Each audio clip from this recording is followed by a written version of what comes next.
Hey, what's up, you guys? Welcome back to my YouTube channel. In case you're seeing me for the very first time, hi, my name is Monica and I create content about Africans in Dubai. In today's topic, we are going to I'm going to tell you guys a story, a success story of a prostitute in Dubai. Please stick around to the end because this is a very important story, even though I'm telling it while I'm very tired after a very long day of a lot of work. Also, please, if you can't share this video to someone, you can leave a like, you can comment. That is how you promote this video. But if you really can't share it, even if you share it on your status on WhatsApp or share it in a group chat, you can spread this message because trust me, you really never know who you're saving. This is a success story that is coming from a lot of years through my experience. I'm going to even tell you some of my personal interactions with this story. What has motivated me to talk about this story are two things. Of recent, my videos are going viral on TikTok, and most of the comments are saying that these girls are doing prostitution willingly. And the other thing that has motivated this is that there are so many TikTok accounts which are promoting prostitution. They are encouraging girls to come and do prostitution, not really directly, but these are prostitutes who are on TikTok and are not shy about being prostitutes. They are outwardly saying, I am a prostitute and I'm doing great. So those two things have inspired this video. That's why I want to tell you guys a success story. One that I have witnessed, one that I've interacted with so many times, and I'm going to tell you all those interactions that I have had on different stages of this whole story. Yeah? Let's start from 2022. 2022, I have just literally stepped on the scene of Dubai. I've just started creating content. I'm telling my story of being homeless, and I realize, once you tell your story, you go viral, and then what? You gotta keep up, You have all these people that have followed you. So I realized, how about these girls on the streets? Let me talk about them. Why are they on the street? Why are they embarrassing us? By the way, I'm not alone in this. So many people actually tell me, oh my God, I'm so ashamed. Those Ugandan girls on the street, every time I look at them, I get really embarrassed. So when I looked at them, also I was like, I'm going to slander them. So my very first video to talk about prostitution in Dubai, if you have followed me long enough, if you can remember, the title was a hard-hitting expose on prostitution in Dubai. And in that video, I was slandering, and I can confess to you guys right now that I was ill-informed. The only information I gathered was very short and from girls who were proud to be prostitutes. Those were the ones who I would actually easily talk to. They didn't look shy to be standing on the street, so I could easily ask them like, yo, what's up? And they'll be like, we are living the life. So this lady, I met her around that time. I was making a hard-hitting expose. I asked her for an interview. She accepted. We even sat down and made a video. I interviewed her. Let's give her a name. I'm going to call her Rita. This is not her real name. So I sat down with Rita and we made that interview. But later, before I could finish my editings and post the video, we had a fallout. I don't know who told her that apparently I was working with like a big TV and I should pay her for the interview. So we went back and forth. She said I cannot put her videos into my content without paying her. Obviously, I didn't have money. So I had to delete the video. It was a whole situation. We kind of really went to it. Anyway, we went past it. We kind of became people who know each other. Not friends really, but people who know each other. She was a really proud person. One of those girls on TikTok, they have nothing on her. She was living the life. I remember one time, because remember when I'm telling a story of when I'm homeless, I'm still really broke. I'm still very broke in Dubai. I remember having a conversation with her about how broke, how tough life can get in Dubai. And she's like, nah, she can always just go there and get money. She was living the life. I also remember, like, still around 2022, it was her birthday party. It was on a boat. It was a yacht party. I think it was like an open invite because apparently she had rented it out, and anyone who is available and has free time on their hands could just show up. So I did show up. My motivations to show up, obviously, if you haven't figured this part out already, I'm a very curious person. I'm not fast-paced, I take it slow, but I'm really curious. Like, I could sit here in my little room and think about something so deeply to the point that I'll spend weeks thinking about this and building onto this information. Something very small I can build on it and make sure I gather as much information as possible. So I showed up to the yacht party. She's the kind of girl who would spend 10,000 in a single night in a club. 10,000. And those days, that's the kind of money I would hope to save up for a full year. So imagine you meet someone who is doing prostitution. She can spend 10,000 in a single night. You are literally struggling to get the next meal. Trust me, my curiosity was up there, was through the roof. I would make sure that I get to understand her world. I know I can't fit in, but to an extent, I was impressed. Please, stick around to the end. This success story is very important for those young girls who right now are feeling really stuck. You are in Africa, you're feeling like, okay, I think I'm desperate enough. I can do anything. Like how people tend to crime. Like by the time someone decides to go and rob, for example, some people have it as a habit for sure, but some people you feel desperate enough to do anything.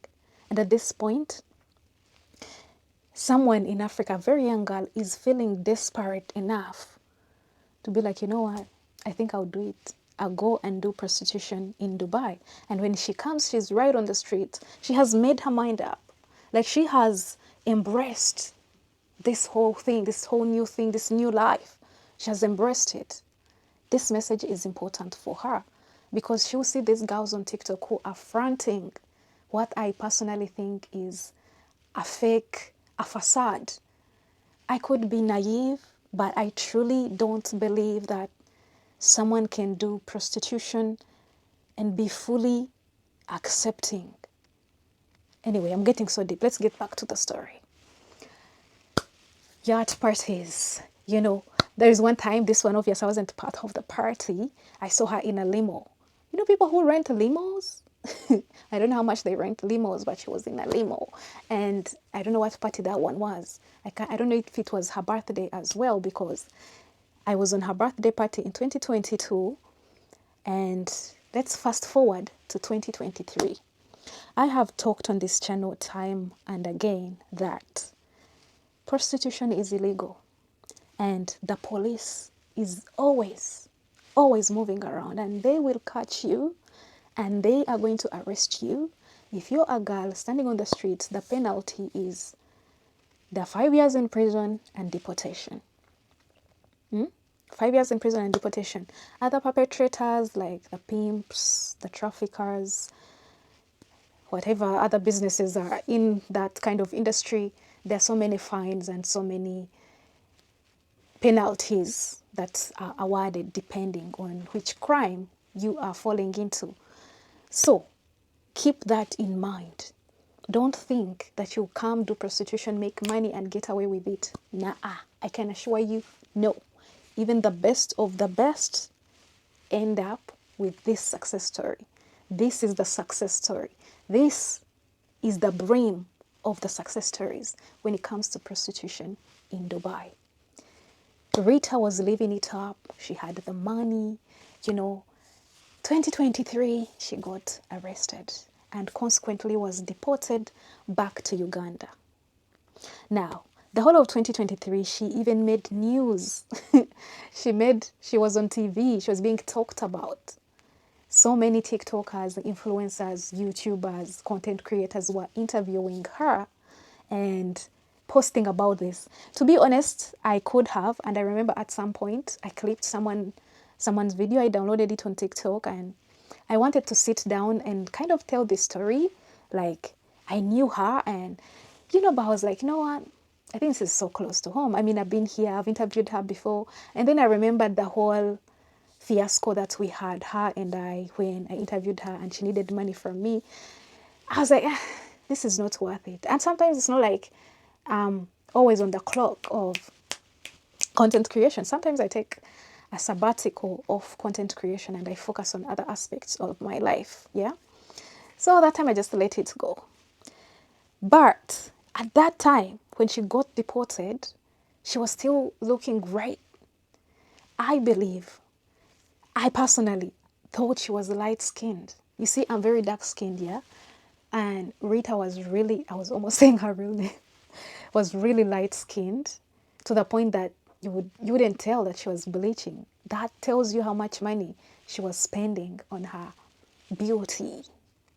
If someone can spend 10,000 dirhams in a club, in a single night, and this person is partying every single night, every other night, they are in a club, they're somewhere on the beach with a crew, the amount of money she spends on her beauty could pay for your rent for the whole year. Better believe it. So, that time she was still shining. But recently, I went back home. I was in Uganda. And obviously, her news had died down. No one is talking about her anymore. She's literally nowhere. And I saw her. She's dark skinned like me. And I was really like, I can't believe what is in front of me. I can't believe my eyes because I can't put two and two together. Like, it doesn't make any sense. At some point, let me be honest, let me be real with you guys. At some point, I almost gave prostitution a pass. Like, yeah, maybe, maybe people can do it. I almost gave it up. Not that I can. There's when I can't do that, but I understand someone who does it. And no, it's not worth it. You get deported, you get arrested. If you are lucky, you get deported immediately. If you're unlucky, you might end up doing time in prison. Yeah? And when she reached in Uganda, she started up a shop.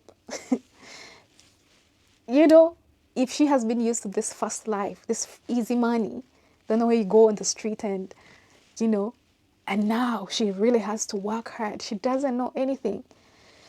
She has set up her mindset very differently. When some of us come to Dubai, our mindset is, I have to toil for food. I have to toil for everything. I have to live uncomfortably.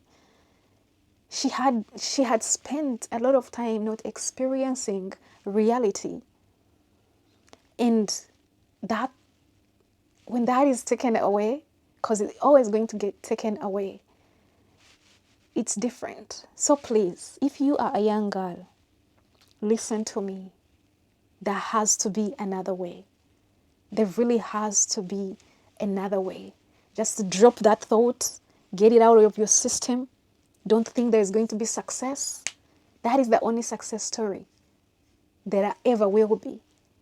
That is the only success story there is going to be. So if you want that to be your story, sure, go ahead.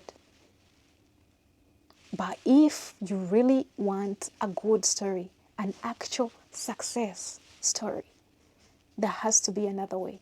You need to accept and toil. When you come to the UAE, make sure you are going to work either as a maid or an actual job as a waitress, as a waitress. Because I'm talking to the females, right? Yeah. Okay, let's end this one here. This has been a long time coming. Somehow I wish I had kept those old videos because it would have been, I would have added them. Maybe I would have tried to talk with her. Maybe she could be like, sure, add it now. I don't know. Anyway, I'll see you guys in the next one. Good night.